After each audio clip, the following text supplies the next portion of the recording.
মাসে প্রায় 15 থেকে 16,000। Listen to be my new vlog video yet speak পরে। So dear friends, welcome to ইটভাটা। আর এখন হচ্ছে শীতের শেষের দিকে, আর এই সময় ইটভাটাতে কাজের চাপটা অনেক বেশি থাকে। এটা করে ইট কাটেন 4.5 4.5। তো হাজার কত করে? হাজার হলো কারিগরদের হলো 320, আর দোকানিদের 210। ও 210। বেতনটা কেমন আসে তাই বলছি, একদিন দৈনিক ওইরকম 14 থেকে 1500। তাহলে তো ভালো ইনকাম। একটা সরকারি চাকরিজীবী থেকে অনেক ভালো টাকা ইনকাম করে। থেকে 900 দিন 800 থেকে 900। তাহলে মাসে কত আসে? মাসে প্রায় 15 থেকে 16,000। 15 থেকে 16,000, তাও তো অনেক। তো এটাই হলো মূল প্রসেস।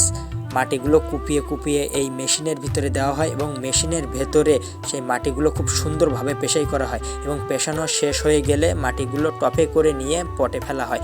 আর মূল বিষয় হলো এখানে প্রচুর পরিশ্রম করতে হয়। আপনি যেমন পরিশ্রম করবেন ঠিক তেমন টাকা পাবেন। তো এই হলো মূল বিষয়। আর ভিডিওটা কেমন লাগলো অবশ্যই কমেন্টের মাধ্যমে জানাবেন। সো বাই বাই, নেক্সট ভিডিওতে দেখা হচ্ছে। Bye bye.